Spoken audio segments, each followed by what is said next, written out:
This year, we know that the New York Islanders will have Patrick Roy behind the bench from the start of training camp.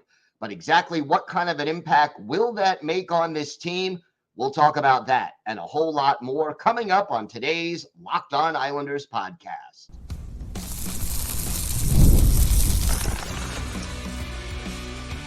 You're Locked On Islanders, your daily podcast on the New York Islanders.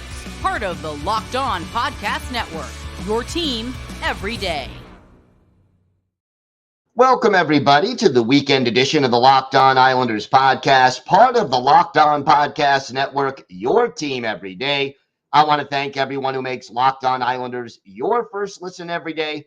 Don't forget to subscribe on YouTube or wherever you get your podcasts so you never miss an episode. Today's episode is brought to you by Game Time. Download the Game Time app, create an account, and use code LOCKEDONNHL for $20 off your first purchase. Terms apply. We have got a lot to discuss on today's show, but first, if there's something Islanders related on your mind, if you have a question, a comment, maybe a topic you'd like us to discuss on a future episode, send us an email to lockedonislanders@gmail.com. And if you leave your first name and where you're from, we're happy to mention you on the show when we discuss whatever's on your mind. You can also follow the show on X at Locked On Isles, and you can follow me, Gil Martin, on X at Ice Wars, NYR, VSNYI. We'll keep you up to date on all things Islanders all year long during the offseason. That means hirings, firings, trade rumors, free agency, the draft. If it's happening to the Islanders, we'll have it for you here on the Locked On Islanders podcast. And it's always great to talk a little Islanders hockey with you, game time or anytime. The Islanders will have Patrick Roy behind the bench to start training camp when it opens up in September. And, you know, last year they had Patrick Roy, obviously, mid-season, and he clearly had an impact on the team. But at the same time, the question is, how big an impact? And how big of the adjustment period was there? Because let's face it, it doesn't happen overnight where you learn what the expectations are from your new coach and how he wants you to play.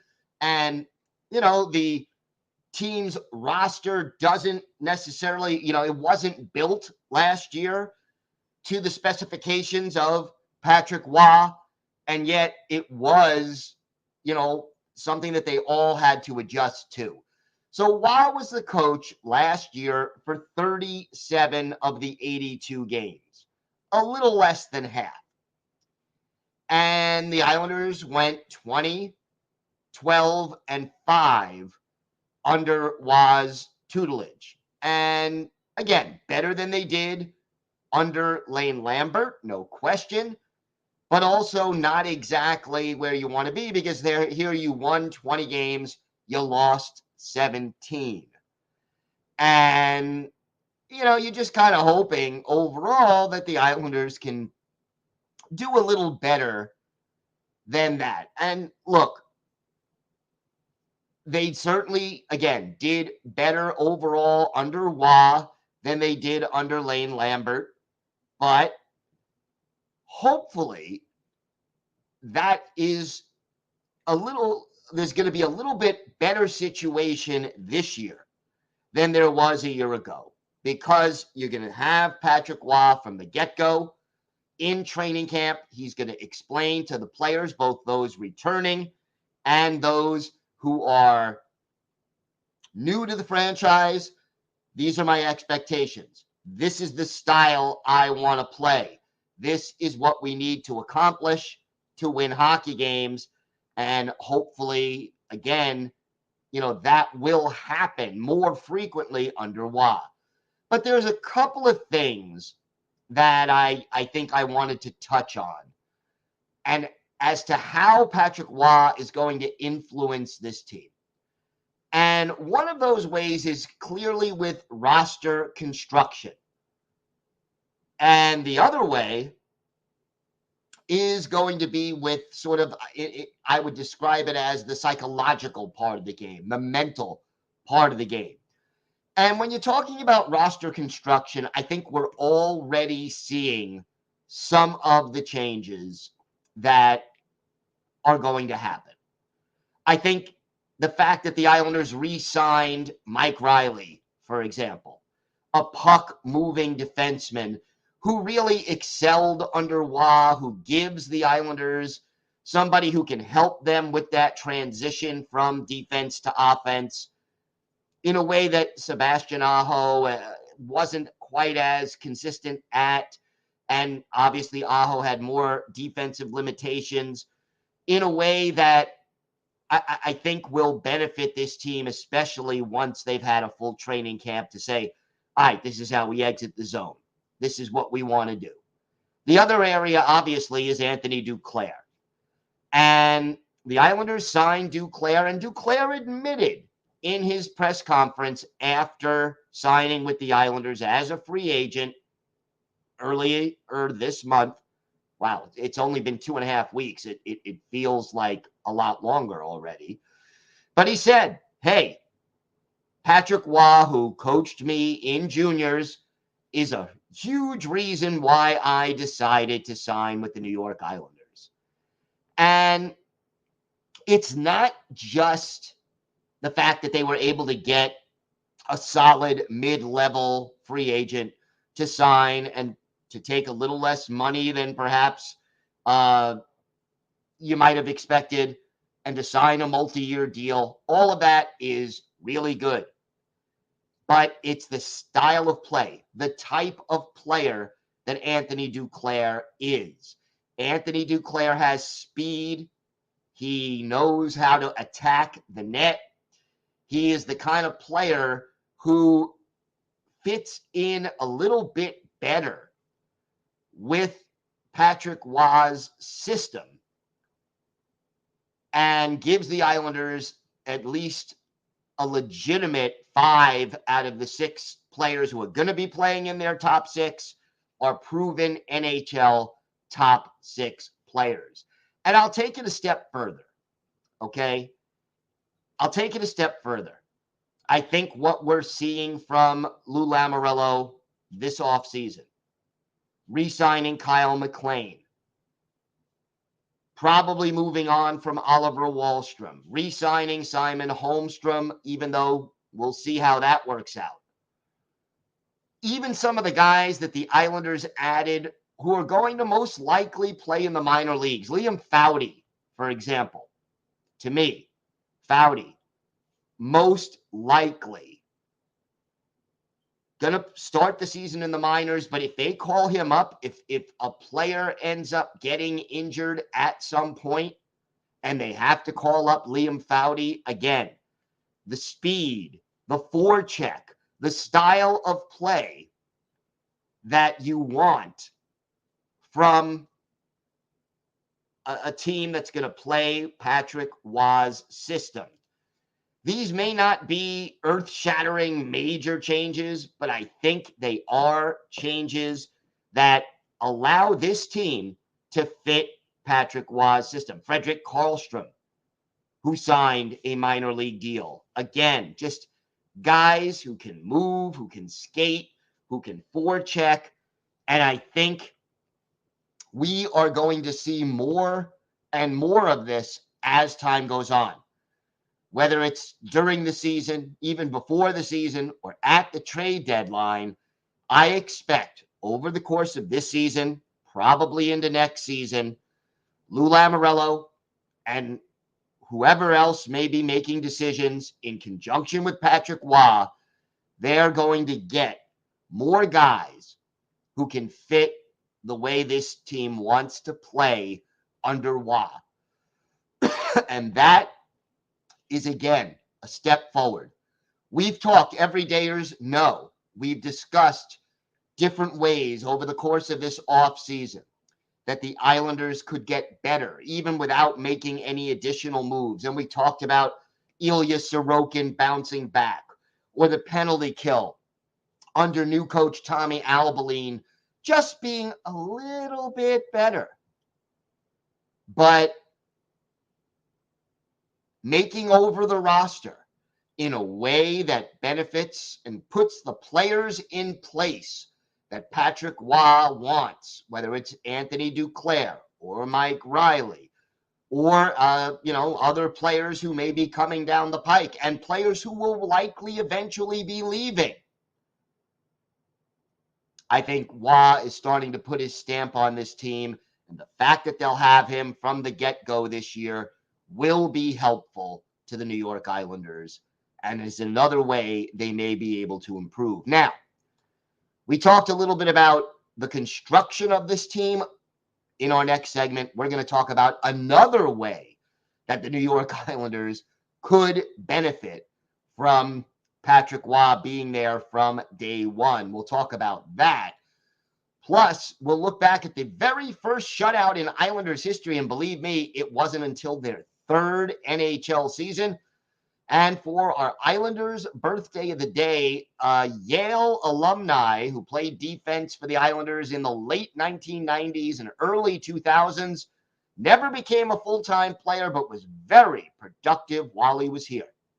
All that and a lot more still to come on today's Locked On Islanders podcast. Today's episode is brought to you by eBay Motors. Passion, drive, and patience. The formula for winning championships is also what keeps your ride or die alive. eBay Motors has everything you need to maintain your vehicle and level it up to peak performance. Superchargers, roof racks, exhaust kits, LED headlights, and more. Whether you're into speed, power, or style, eBay Motors has you covered. With over 122 million parts for your number one ride or die, you'll always find exactly what you're looking for. With eBay Guaranteed Fit, your part is guaranteed to fit your ride every time or your money back. Because with eBay Motors, you're burning rubber, not cash. With all the parts you need at the prices you want, it's easy to make your car the MVP and bring home huge wins. Keep your ride or die alive at ebaymotors.com. Eligible items only. Exclusions apply. eBay Guaranteed Fit only available to U.S. customers. Are you watching Fox Sports or ESPN on your TV all day? Have to turn down the volume with all that shouting? Make the switch to Locked On Sports Today, a free 24/7 sports streaming channel program for you every day to bring you the biggest stories without all the screaming. Locked On Sports Today brings you can't-miss analysis, opinions, and news, streaming 24/7 on YouTube or the free Amazon Fire TV channels app. Part of the Locked On Podcast Network, your team every day. So I needed to address another area that I hope, and I think this is vital for the New York Islanders' success, that I hope Patrick Waugh can be a positive influence, can be a difference maker, and having him there from game one, I think, will help. And I believe last year we did see a difference, an improvement, not as much maybe as we would have wanted, but a definite noticeable improvement in this area. What am I talking about? How many times have we seen in recent years, let's say the last 3 seasons, the New York Islanders do one of two things that have really, really hurt this team? First, a complete no-show, where, and it's happened a lot during, let's say, Saturday matinees or holiday matinees, or just, games where the Islanders are playing a team that is struggling, that is near the bottom of the standings, and yet they don't seem to play their best hockey, and they either end up losing or losing in overtime. And, you should have had 2 points. You get 1 or 0. And over the course of a season, that really ends up costing you. Second thing, and again, we did see an improvement in this area, but I would love to see more. And I think Patrick Waugh can help the Islanders in this particular area. Last season, the Islanders won 39 games, which means that they lost 43. Okay? But they only lost 27 of those in regulation. They lost 16 in either overtime or a shootout. How many third period collapses did we see over the last few years by this Islanders team, where the team just took their foot off the gas? And I think back to the loss to the Sharks last year, where the Islanders, I believe, were up 2 or 3 goals in that game. San Jose comes back and boom. Not only did you lose to the team with the worst record in the league, but you blew a lead in that game and it ended up costing you a point. And again, you add that up over the course of the season. Keep in mind, the Islanders finished 3rd in the Metropolitan Division. There were only 7 points separating the Islanders from the 6th place team, the Philadelphia Flyers. And the Penguins only 6 points back.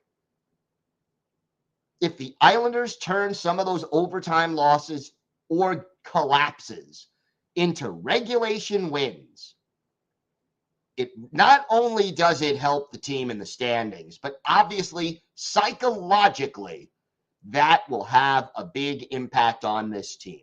Because let's face it, part of the Islanders' identity in recent years is their inconsistency. It is those late game collapses, those overtime and shootout losses have become part of the way the league views this team and the way the fans view this team. And let's not kid ourselves. It is got to be, it's human nature that in the back of their minds, if the Islanders are winning a game 4-1 and the other team scores a goal in the first 5 minutes of the 3rd period, there's a little voice in the back of your head that goes, oh no, I hope it's not here we go again, and we're going to have another problem holding this lead. Getting over that hurdle, that inconsistency, that no-show game and late game collapse, and putting this team in a situation where they know what they have to do and they do it consistently. And look, over 82 games, you're going to blow 3rd period leads, okay? You're going to have games that, you don't play a full 60 minutes.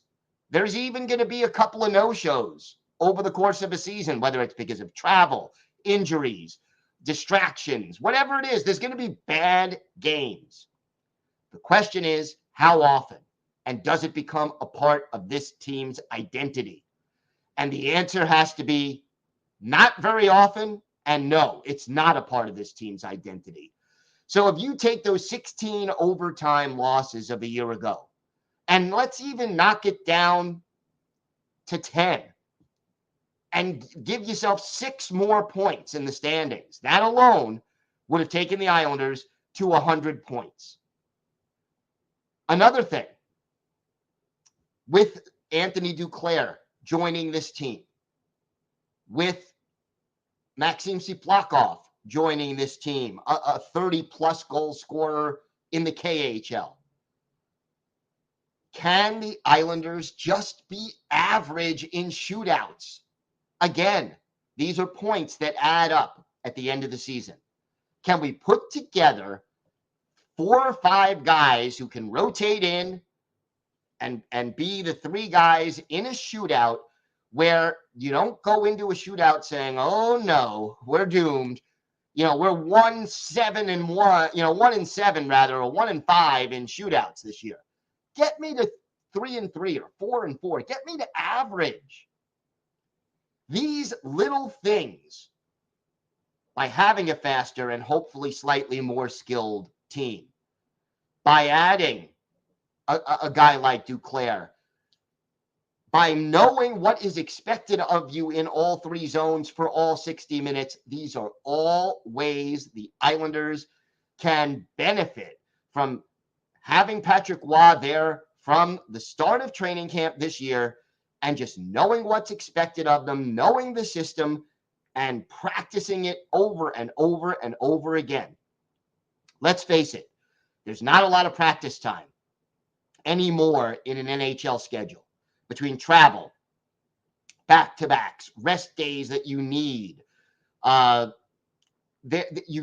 idea of working on stuff from mid-September when training camp starts and, doing it over and over again until it becomes second nature, I think all of that will benefit the Islanders. So I think the two major ways, it's roster construction, and then I'm going to call it psychological mentality of just knowing what Wah expects, what you have to do, and making this team less susceptible to inconsistency and giving away points that they could have.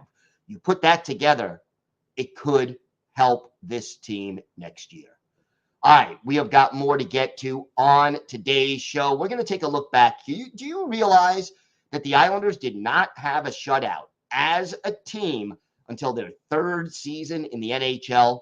We're going to talk about the very first shutout in Islanders history, plus our Islanders birthday of the day, and a whole lot more coming up on today's Locked On Islanders podcast. Today's episode is brought to you by Game Time. And look, folks, I'm going to tell you right now, Game Time is an authorized ticket marketplace of Major League Baseball, and that makes getting tickets faster and easier. And remember, prices on the Game Time app actually go down the closer it gets to first pitch. They have killer last-minute deals, all-in prices, and you get their lowest price guarantee, so Game Time takes the guesswork out of buying MLB tickets. And look, my favorite feature on Game Time, you go on the Game Time app, and before you purchase the tickets, you can get a panoramic view of what you'll see from your seat so you know exactly what to expect when you arrive. Take the guesswork out of buying MLB tickets with Game Time. Just download the Game Time app, create an account, and use code LOCKEDONNHL for $20 off your first purchase. Terms apply. Again, create an account and redeem code LOCKEDONNHL for $20 off. Download Game Time today. Last-minute tickets, lowest prices guaranteed. Locked On has launched the first ever national sports 24/7 streaming channel on YouTube, and now it's also available on Amazon Fire TV and the free Fire TV channels app. Locked On Sports Today is here for you 24/7, covering the top sports stories of the day with the local experts of Locked On, plus our national shows covering every league. Find Locked On Sports Today now available on the free Fire TV channels app. Shutouts. The Islanders have had some great goaltenders over the course of the history of this franchise. You start with the Hall of Famer Billy Smith. Obviously, Chico Resch, a great goalie. Still, all these years later, the Islanders' all-time leader in shutouts. Ilya Sorokin, Evgeny Nabokov, Chris Osgood briefly. There have been Glenn Healy, a lot of really good goaltenders. And yet, in the 70s, when the Islanders were first born, the team struggled. Part of it was because the NHL wasn't very good to expansion teams back then, not like now, where they have a lot of cap space and free agency and they can make all kinds of moves and there are good players available in the expansion draft. And then also you had the WHA back then, which poached a lot of the players the Islanders did select in the expansion draft. So in their first season, the Islanders played 78 games. They only won 12. And no surprise, they did not record a shutout. They were shut out 11 times, but they didn't record any. The second season, 1973-74, again, no shutouts. The Islanders themselves were shut out 8 times. Now, the team the defense was better. Al Arbor actually shaved 100 goals off the Islanders' goals against, but still no shutouts. Now you get to the third year. Al Arbor's second year behind the bench. October 20th, 1974, the Islanders head to Landover, Maryland to play the Washington Capitals at the Cap Center. This was against the expansion Washington Capitals. This was literally the 6th game in Capitals history. They were 1-3-1 coming into the game. And Billy Smith was the goalie for the Islanders. And in spite of the fact that the Capitals were terrible that year, they only won 8 games out of 80. That was a record for futility. The Islanders still only outshot the Caps by 28-26. Ron Lowe was the goalie for the Caps, but the Islanders got 5 goals from 5 different players: Bob Bourne, Ernie Hickey, Billy Harris, Ralph Stewart, and Dave Fortier, all scoring. But more importantly, Billy Smith stopping 26 shots to earn the very first shutout in New York Islanders history, a 5-0 win over the Washington Capitals. And amazingly enough, less than a week later, 6 days later to be exact, the Islanders got their first home shutout, beating the Minnesota North Stars. Again, Billy Smith, the goalie, 28 saves this time. And who led the North Stars in shots on goal in that game?